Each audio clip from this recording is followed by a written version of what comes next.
Amados hermanos, hay algo muy extraño en la Biblia. Extraño al punto de que, si no lo notas, puedes pasar toda la vida leyendo la palabra y no darte cuenta. Dios llama al mismo pueblo con 3 nombres diferentes, como si pusiera 3 sellos sobre la misma sangre: hebreos, israelitas y judíos.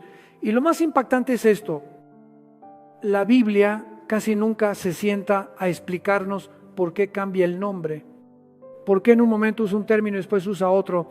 Pero ese silencio no es vacío, ese silencio es una invitación a entrar más profundo, porque cada nombre no es solo una palabra, es una puerta. Y cuando abres la puerta correcta, ves el contexto. Cuando ves el contexto, entiendes el significado. Y cuando entiendes el significado, descubres que el plan de Dios no es un rompecabezas desordenado, sino una línea perfecta, una historia continua, como un hilo rojo atravesando los siglos. Comencemos por la primera vez que aparece ese nombre.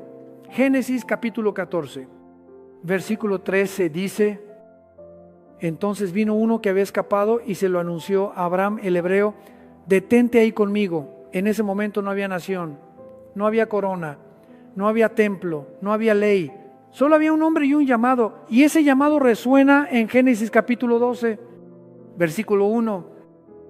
Vete de tu tierra, de tu parentela y de la casa de tu padre a la tierra que te mostraré. ¿Lo ves? Dios no comienza la historia de la redención con una multitud, la comienza con un hombre que se atreve a salir de su zona segura. No empieza con poder, empieza con fe. Por eso el nombre hebreo tiene un sabor único. No solo habla de a quién pertenece, habla de lo que hizo. Cruzó, salió, caminó, fue un peregrino sostenido por una promesa, y luego Dios coloca el fundamento del pacto con palabras que nadie puede quebrar. Génesis capítulo 15, versículos 5 al 7 dice que Dios lo sacó afuera. Le dijo que mirara al cielo y contara las estrellas, y le afirmó que así sería su descendencia. Y además le declara que Él es el que lo sacó de Ur para darle aquella tierra en heredad. Amados hermanos, aquí tenemos que entender algo que es vital. Israel no es primero una historia política. Israel es primero una historia de pacto. Un pueblo que nace de una promesa, no de una frontera. Y para que entiendas el espíritu de esa fe, la Escritura nos lleva al pulso de los patriarcas. Hebreos capítulo 11, versículo 9, dice que por la fe Abraham habitó como extranjero en la tierra prometida, como en tierra ajena, viviendo en tiendas. Ese versículo no solo dice que vivía en una tienda, dice que no pertenecía al sistema de este mundo, vivía entre las naciones, pero su corazón estaba dirigido a otra ciudad. ¿Te das cuenta? El hebreo lleva la marca de la diferencia, no porque sea superior, sino porque le pertenece a Dios. Y entonces te hago una pregunta, y esta pregunta nos va a conducir a la columna vertebral de la historia que Dios diseñó. Si hebreo es el nombre de la época de los patriarcas, el nombre de los peregrinos que caminan por una promesa, ¿qué tuvo que ocurrir para que de una familia que vive en tiendas surgiera un pueblo de pacto llamado Israel? ¿Y qué tuvo que pasar para que, después de juicios y exilios, el nombre judío se volviera el término más fuerte para el remanente de ese pueblo? Cuando respondas eso con la misma Biblia, ya no vas a leer la palabra como piezas sueltas. Vas a ver una línea que atraviesa los siglos, donde cada evento tiene significado y cada nombre es una marca de Dios sobre la historia. Amados hermanos, cuando la Biblia llama a Abraham hebreo, no es un detalle secundario, es una señal, es una marca en el camino. Es la manera en que Dios nos está diciendo cómo comenzó esta historia.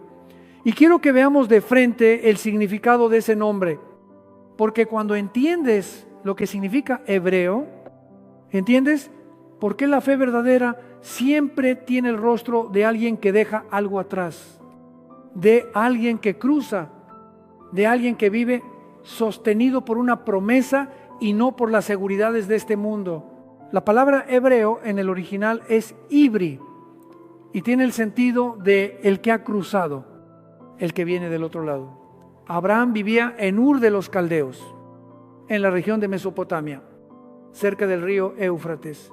Dios lo llamó a salir y Génesis capítulo 12, versículo 1 lo dice con una claridad impresionante.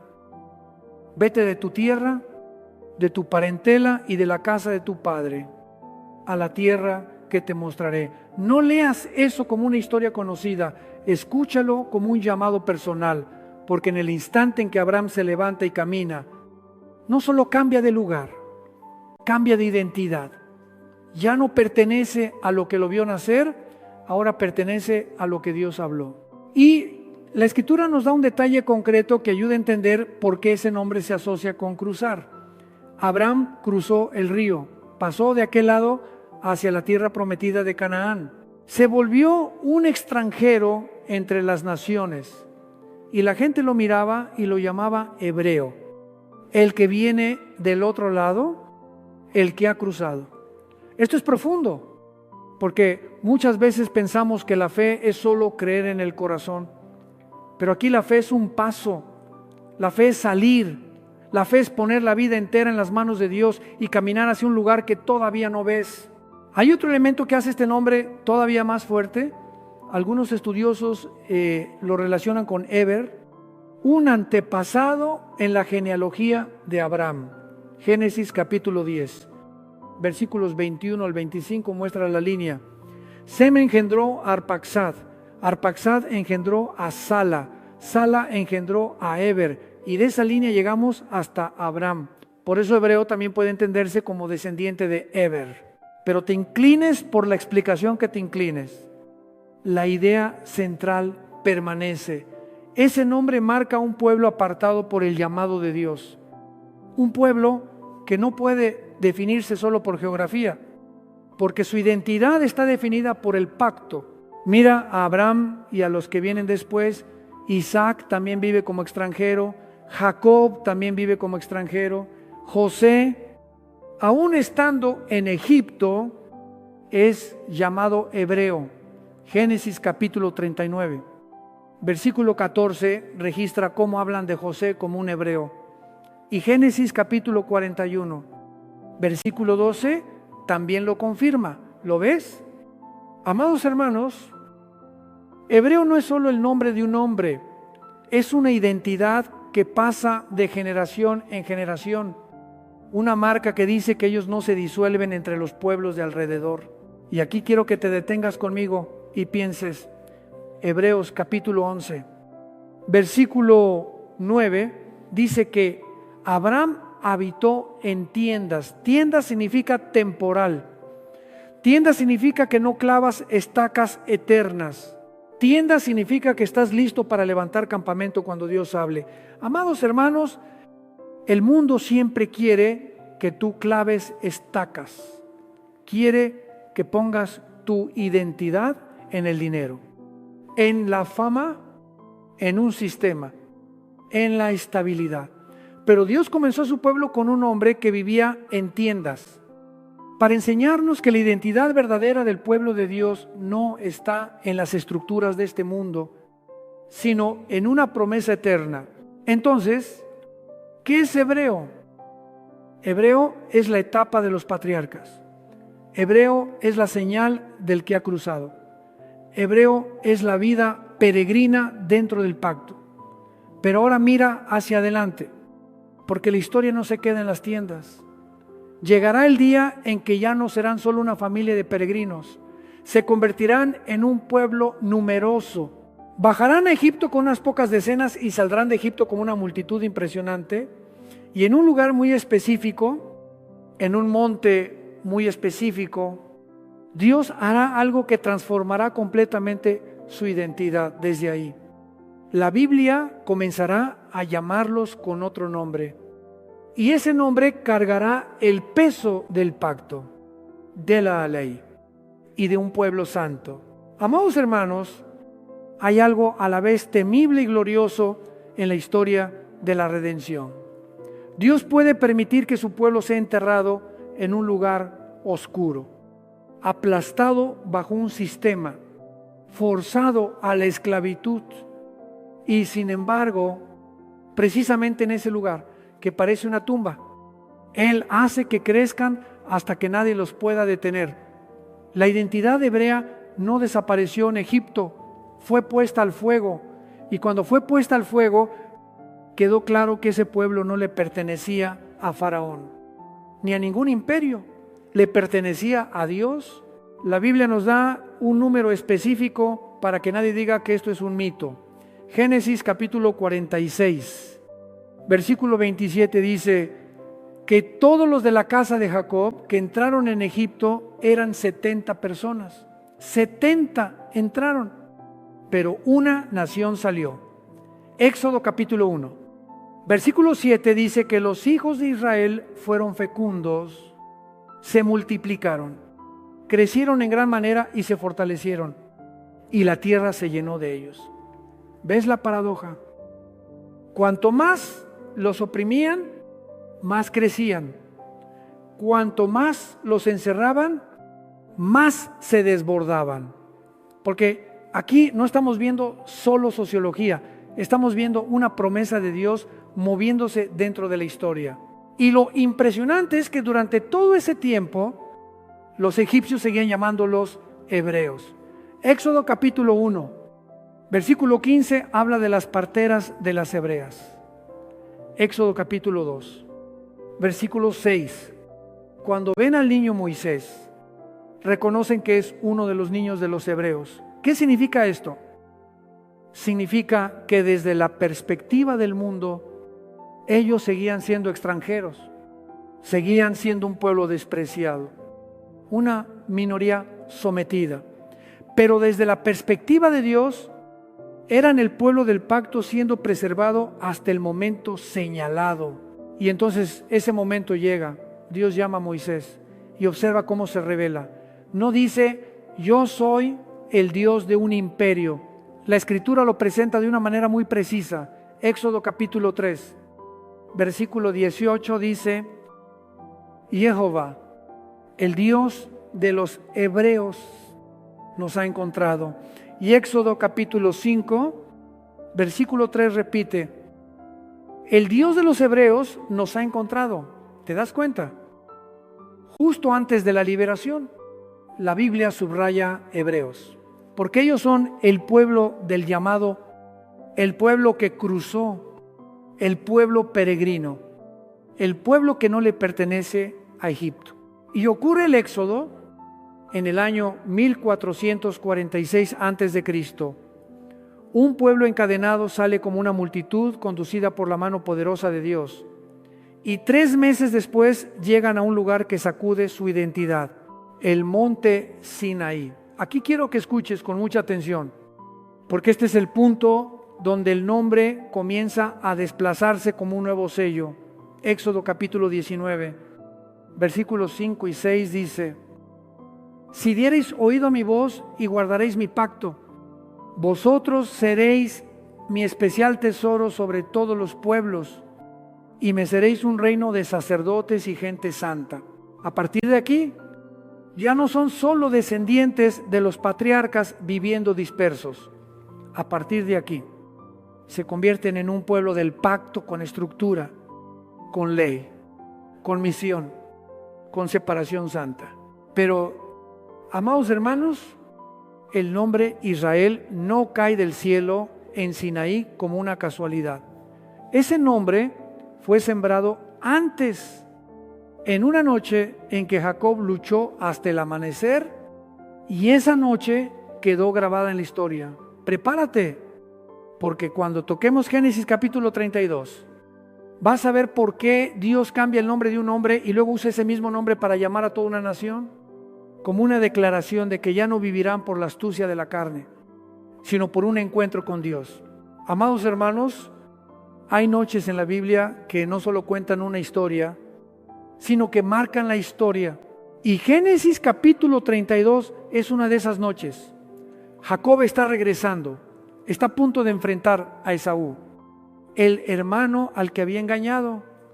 El miedo lo rodea, la conciencia lo persigue, y precisamente en esa noche Dios lo lleva al punto donde ya no puede esconderse de sí mismo. Génesis capítulo 32, versículo 24, dice que Jacob se quedó solo y luchó con él un varón hasta que rayaba el alba. Escucha bien esa palabra, y solo. Cuando Dios quiere cambiar el nombre de un hombre, muchas veces lo deja de pie, sin apoyos, cara a cara delante de él. Esa lucha no fue un combate común, fue el choque entre el hombre viejo y el llamado nuevo. Jacob estaba acostumbrado a vivir por estrategia, por astucia, por la fuerza de la carne, por la habilidad de tomar lo que quería. Pero esa noche fue llevado a una lucha donde la fuerza humana ya no es la respuesta. Génesis capítulo 32, versículo 26, muestra que él se aferró y dijo que no lo soltaría si no lo bendecía. Amados hermanos, ahí nace la fe verdadera. No cuando todo es fácil, sino cuando una persona es llevada al punto donde solo le queda una opción: aferrarse a Dios. Y entonces Dios hace lo que solo Dios tiene derecho de hacer. Le cambia el nombre. Génesis capítulo 32, versículo 28 dice: no se dirá más tu nombre Jacob, sino Israel, porque has luchado con Dios y con los hombres, y has vencido. Jacob significa el que toma del talón, el que suplanta un hombre con el olor del pasado. Israel es otro sello, habla de un hombre tocado por Dios, quebrantado, redefinido. ¿Te das cuenta? Dios no solo corrige conductas, Dios cambia identidad. Y aquí está la clave para entender el término israelitas. Israel no fue solamente el nombre de una persona. Israel se convirtió en el nombre de una descendencia. Los 12 hijos de Jacob se vuelven 12 tribus y son llamados hijos de Israel. Desde aquí se ve una línea clara. Hebreos resalta un pueblo llamado, y caminando por la promesa desde los días de Abraham, israelitas resalta un pueblo identificado por Jacob, formado como comunidad de pacto y llamado a vivir en santidad. Por eso cuando regresamos al monte Sinaí, todo encaja como una mano dentro de un guante. Éxodo capítulo 19, versículos 5 y 6 dice: si dierais oído a mi voz, Ipsilon guardaréis mi pacto, vosotros seréis mi especial tesoro sobre todos los pueblos, y me seréis un reino de sacerdotes y gente santa. Amados hermanos, desde ese momento ya no son solo peregrinos con la marca del que cruzó, se convierten en un pueblo con ley, con adoración, con fronteras morales, con responsabilidad de ser testimonio a las naciones. Y aquí quiero mantener la mente bien clara: todos los israelitas son hebreos, porque siguen siendo descendientes de Abraham. Pero no todos los hebreos son israelitas en el sentido particular del pacto nacional. Hay ramas que salen de Abraham y sin embargo no pertenecen a la línea de Jacob, y por eso no cargan la identidad de Israel como la Biblia la usa en la historia del pacto. Esto explica por qué a veces la Escritura usa hebreos como un marco más amplio y a veces usa Israel como un marco específico ligado al pacto. Amados hermanos, cuando ves la noche de Génesis capítulo 32 y el monte Sinaí uno al lado del otro, entiendes que Dios no cambia nombres por capricho.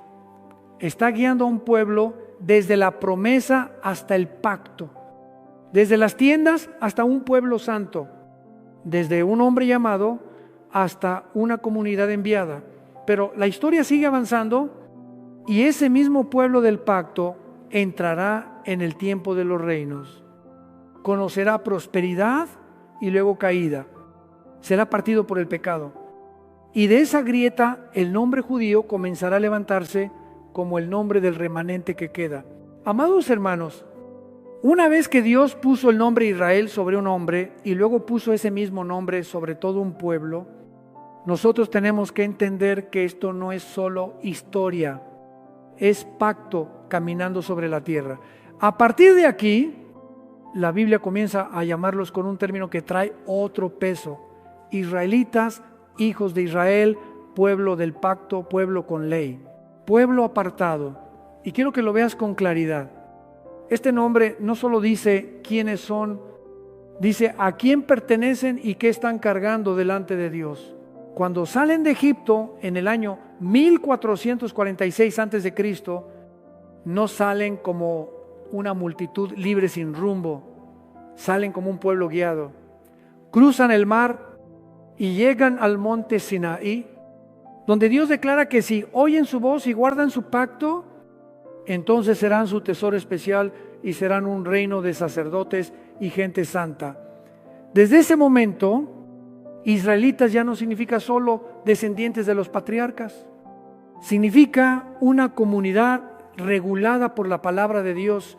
Dios no solo los liberta de Faraón, Dios quiere libertarlos de ellos mismos, quiere que no lleven a Egipto en el corazón después de haber dejado Egipto atrás. Por eso, durante 40 años en el desierto, la Escritura insiste en llamarlos hijos de Israel. Son contados, son ordenados, son dirigidos, son corregidos. No porque Dios disfrute controlar, sino porque Él está formando un pueblo santo en medio de un mundo que no es santo. Y luego Josué los introduce en la tierra prometida. Y la Biblia registra que todo Israel pasó en seco, como recordándonos que esto no es una migración, esto es una entrada a la promesa. Pero una vez dentro, empieza otra prueba. El desierto los prueba con la escasez, la tierra prometida los prueba con la abundancia. Y el tiempo de los jueces revela algo doloroso. Los hijos de Israel vuelven una y otra vez a hacer lo malo delante de Jehová. Amados hermanos, ser pueblo del pacto no los vuelve máquinas. Siguen teniendo voluntad, siguen teniendo decisiones. Y por eso su historia se convierte en espejo para todas las generaciones. Dios es fiel, el hombre vacila. Dios cumple su palabra, el hombre la olvida. Después viene el tiempo del reino, Saúl, David, Salomón. Una etapa donde las 12 tribus están unidas. E Israel se vuelve una nación con peso.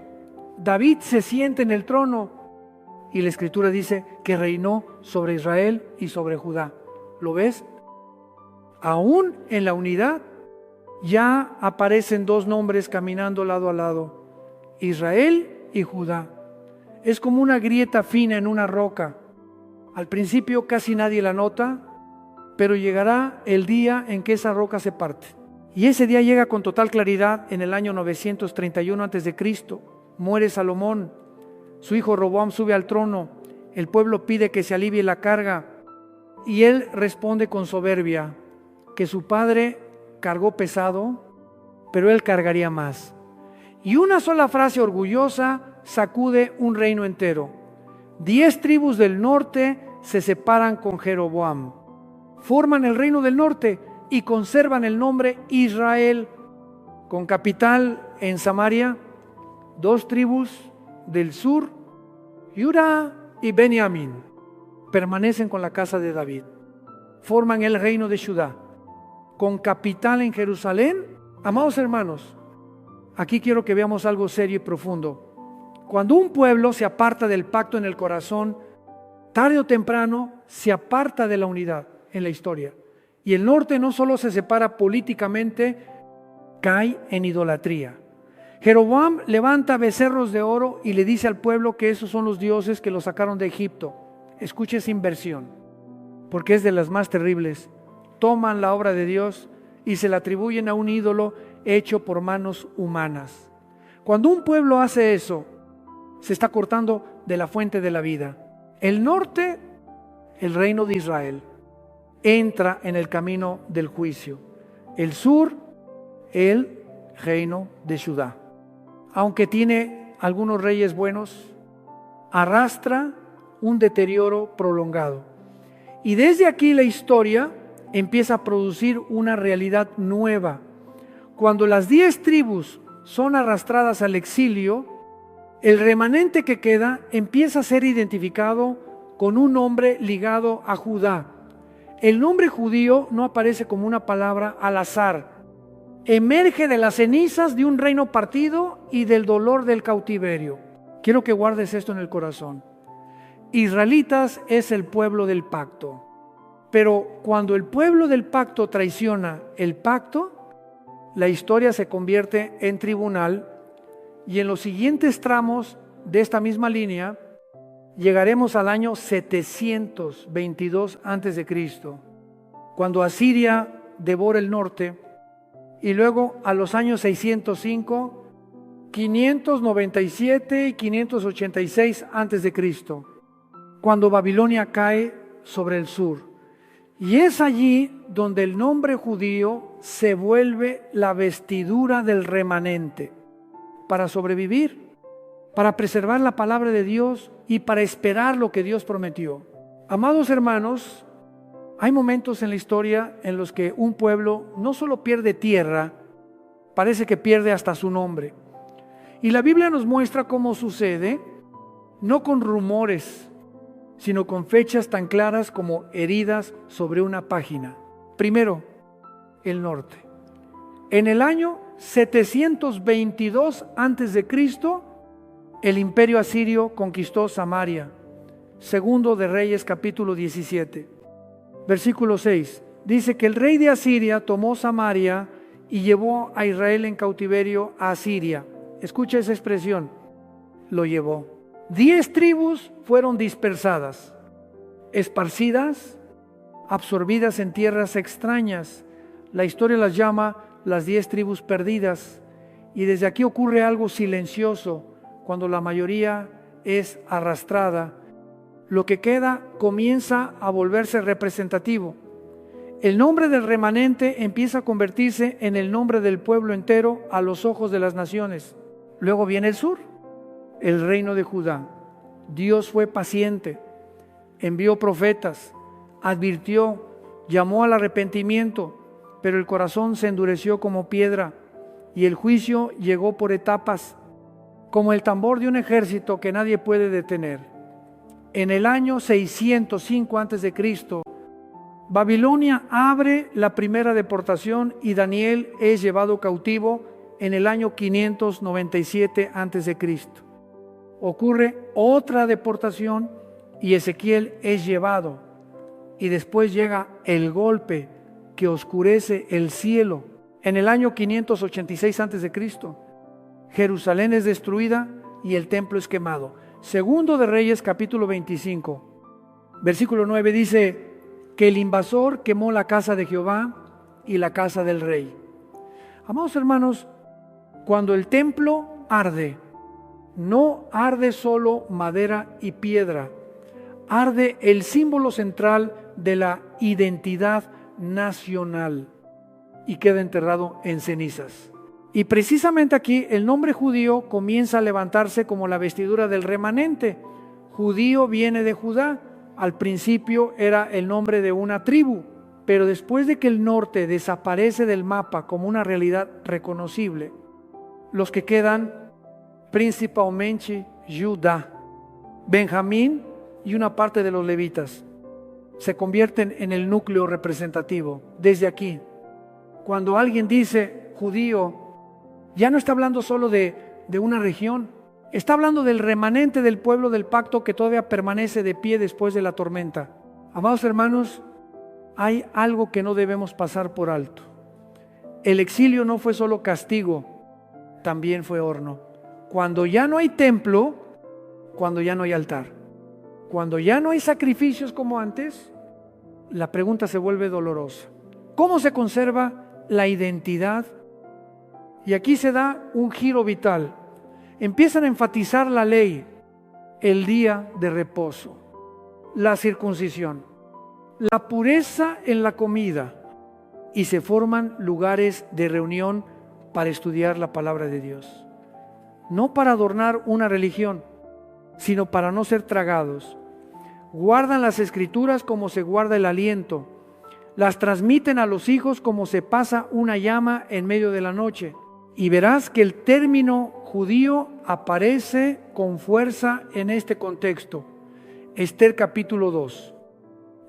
Versículo 5 dice que en Susa, capital del reino, había un varón judío.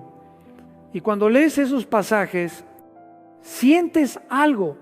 El nombre judío no es solo una etiqueta, es una declaración de que, aunque estén en el exilio, este pueblo sigue siendo de Dios, sigue aferrado al pacto, sigue esperando la liberación. Pero aquí surge una pregunta que nos deja en silencio. Si fueron arrancados de la tierra, si el templo fue quemado, si el poder nacional se desplomó, ¿cómo abre Dios una puerta para que el remanente regrese? ¿Y cómo ese nombre judío se convierte en la identidad estable que llega hasta el tiempo del Nuevo Testamento? Quiero que entremos al momento en que aparece otro imperio y con un solo decreto cambia el rumbo de toda una nación. Amados hermanos, hay momentos en que Dios no necesita un ejército para cambiar el rumbo de la historia. Solo necesita una puerta, y lo que nos estremece es que esa puerta a veces se abre con una orden de un rey pagano, como si Dios sostuviera el cetro de los imperios en su mano y lo girara según su voluntad. Después de los años de exilio, cuando el pueblo ya estaba acostumbrado a las lágrimas, acostumbrado a la tierra extraña, acostumbrado a vivir sin templo, la Escritura registra un giro decisivo. En el año 539 a.C., el imperio persa derrota a Babilonia. Un nuevo imperio se levanta y de inmediato vemos algo. Dios no está encerrado por ningún mapa político. Cuando un imperio cambia de color, el plan de Dios no cambia, pero el camino que Él usa puede cambiar con una rapidez sorprendente. Y luego, en el año 538 a.C., el rey Ciro emite un decreto que permite a los judíos regresar. Esdras capítulo 1, versículo 3 dice que cualquiera de su pueblo puede subir a Jerusalén y edificar la casa de Jehová. Quiero que escuches esa palabra. Edificar. Después de tanto tiempo, la pregunta más profunda no era solamente si podrían volver, sino cómo se restauraría la identidad. Y la respuesta de Dios es esta: volver no era primero para levantar una bandera, volver era primero para levantar la adoración. Cuando el altar se levanta, el pueblo se levanta. Cuando la palabra de Dios vuelve al centro, la identidad vuelve a su lugar. Aproximadamente 50,000 regresan. No es un número enorme comparado con una nación que llegó a ser como arena, pero entiende esto. Dios muchas veces reinicia la historia con un remanente. Él no necesita multitudes para demostrar poder. Él busca fidelidad para establecer fundamento. Y ese remanente, en medio de las ruinas de Jerusalén, comienza a colocar las primeras piedras otra vez. En el año 516 a.C., el templo es terminado. Esdras capítulo 6. Y versículo 15 lo deja registrado como una fecha que no se puede olvidar. Imagina esa escena. Un pueblo que vuelve con recuerdos dolorosos, con manos gastadas, con recursos limitados, parado frente a los cimientos, celebrando y temblando al mismo tiempo. Porque entienden algo: sin templo, sin adoración, el pueblo se vuelve a dispersar. Pero cuando restauran el centro, Dios restaura el orden. Y luego, en el año 458 a.C., Esdras impulsa una reforma. Aquí quiero que pongamos atención. Restauración no es solo reconstruir muros y techos. Restauración es regresar al pueblo a la ley de Dios. Una nación puede tener casas, comercio, seguridad, y aún así estar muerta por dentro si la palabra de Dios queda en la periferia. Por eso, la reforma de Esdras no es un capítulo secundario, es el pulso, es el corazón, es sacar al pueblo de una vida mezclada para traerlo de vuelta a la separación que el pacto exige. Y después, en el año 445 a.C., Nehemías reconstruye los muros de Jerusalén. Quiero que entiendas lo que significa ese muro. No es solo defensa militar, es frontera de identidad. Un pueblo sin límites en el alma tarde o temprano pierde los límites en la vida. Cuando el muro se levanta, es una declaración de que este pueblo sigue siendo de Dios. Sigue teniendo un centro, sigue teniendo un lugar al cual regresar. Y su historia no ha terminado. A partir de aquí, el nombre judío se vuelve estable como una credencial. Ya no es solo alguien de la región de Judá, es alguien que carga tradición, que carga ley, que carga memoria de exilio, que carga esperanza de restauración. Aprenden a vivir sin apoyarse en el poder nacional. Aprenden a vivir por las Escrituras. Aprenden a guardar el día de reposo como quien guarda el aliento. Aprenden a transmitir la fe a los hijos como quien pasa una llama a través de los siglos. Amados hermanos, esa perseverancia explica por qué este pueblo puede atravesar imperios sin desaparecer. Pero quiero ir todavía más profundo, porque todo esto no era solo para que sobrevivieran. Dios estaba preparando un escenario para un momento mayor cuando el nombre judío ya está firme. Cuando la palabra ha sido preservada, cuando la expectativa del Mesías arde en el corazón, entonces se abre el Nuevo Testamento y una frase de Jesús truena como relámpago: la salvación viene de los judíos.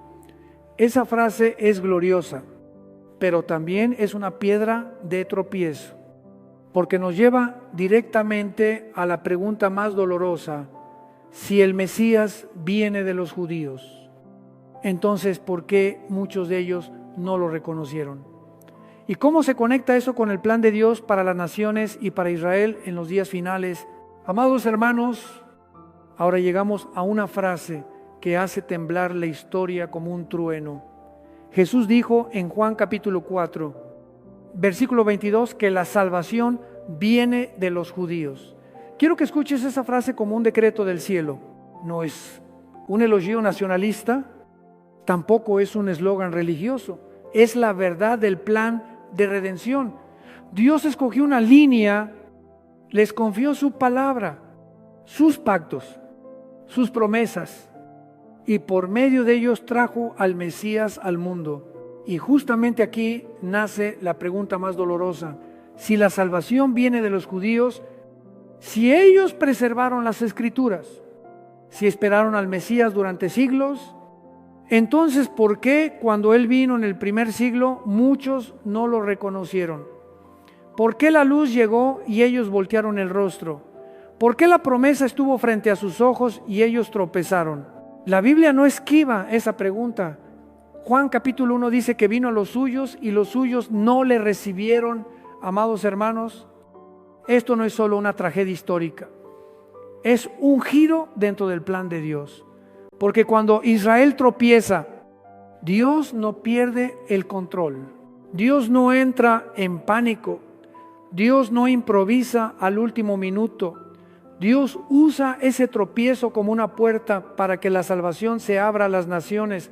Y el apóstol Pablo lo explica en Romanos capítulo 11 con una imagen que quiero que grabes en el corazón.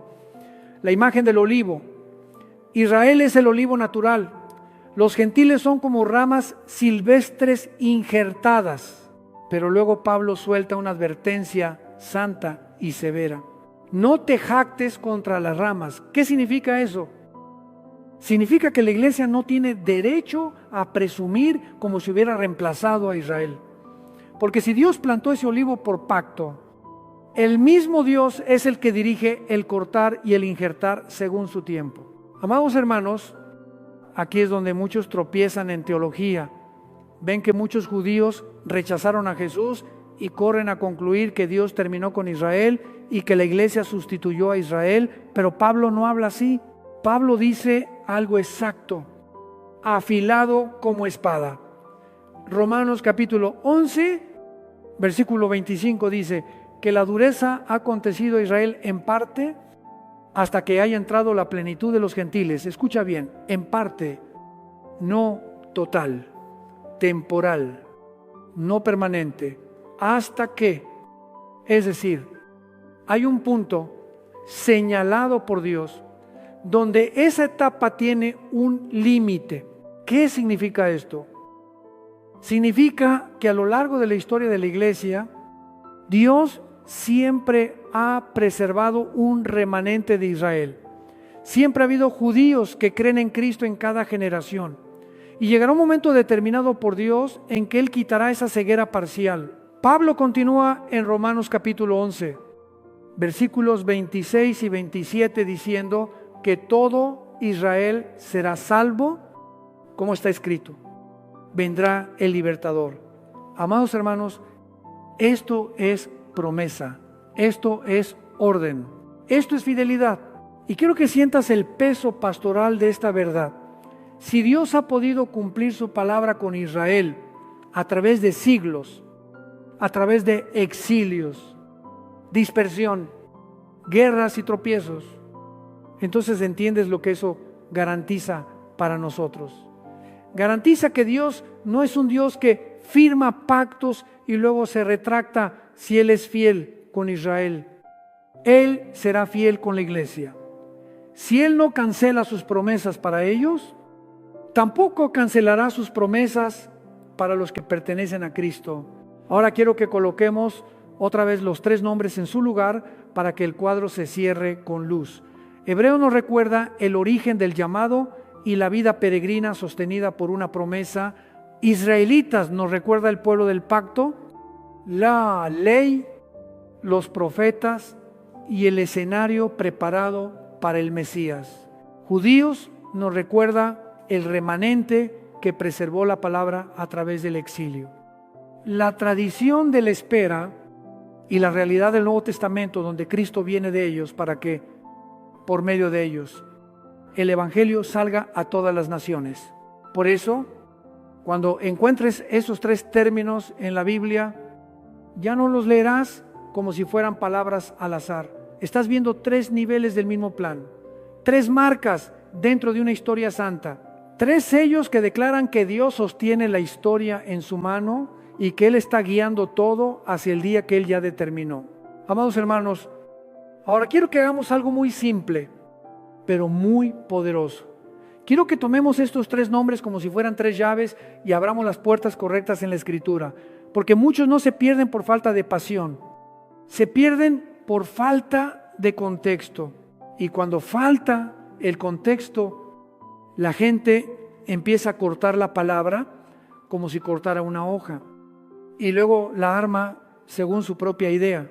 Cuando encuentres la palabra Hebreos, quiero que escuches el sonido de los pasos de un peregrino.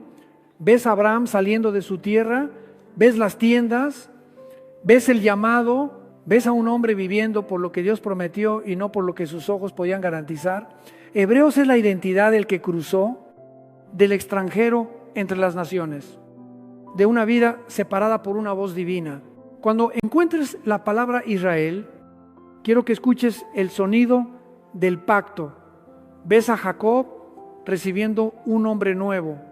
Ves a las 12 tribus, ves el Sinaí y esa declaración que marca a un pueblo para siempre.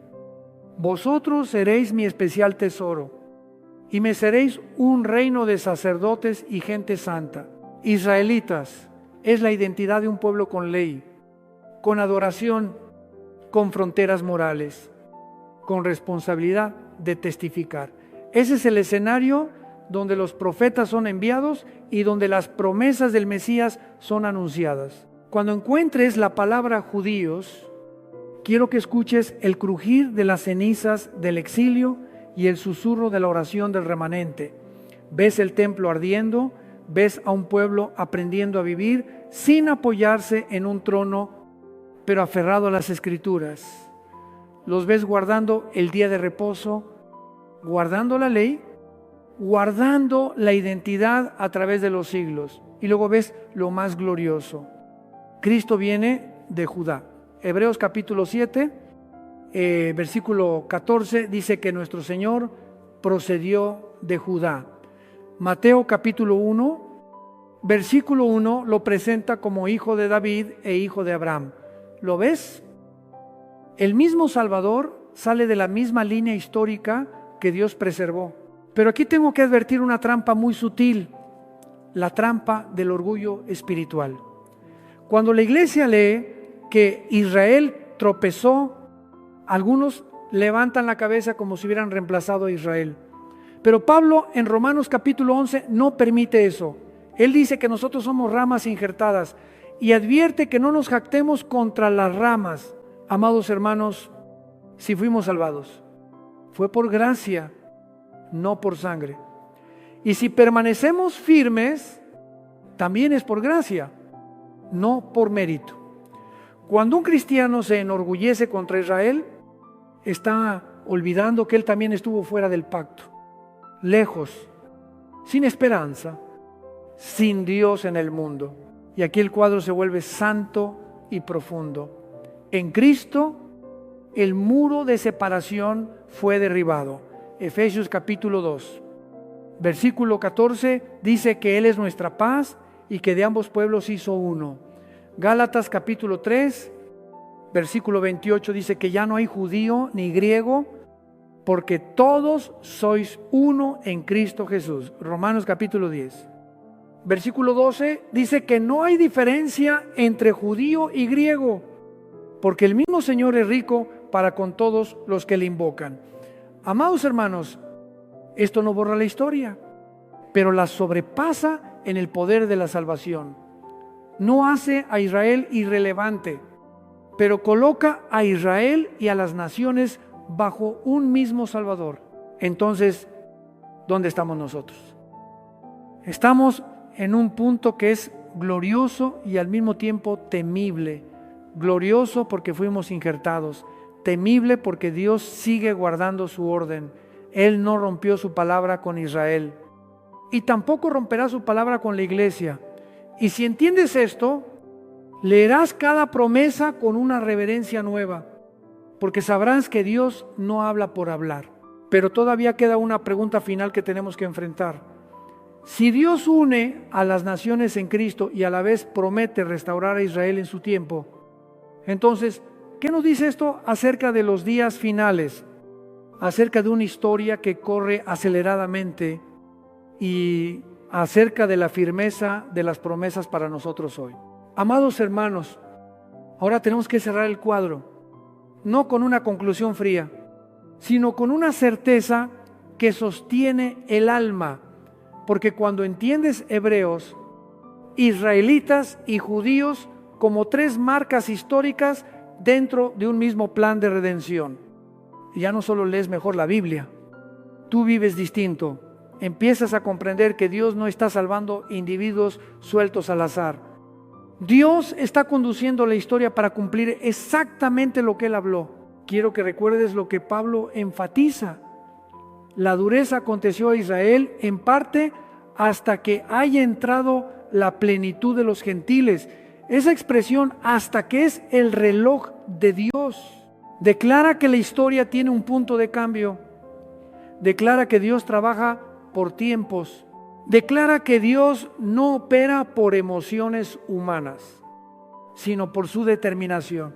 Y cuando ese tiempo llegue, Pablo afirma que todo Israel será salvo. Amados hermanos, esto no es una frase para discutir como deporte teológico. Es una frase para temblar y adorar, porque revela a un Dios absolutamente fiel, y te lo digo sin rodeos.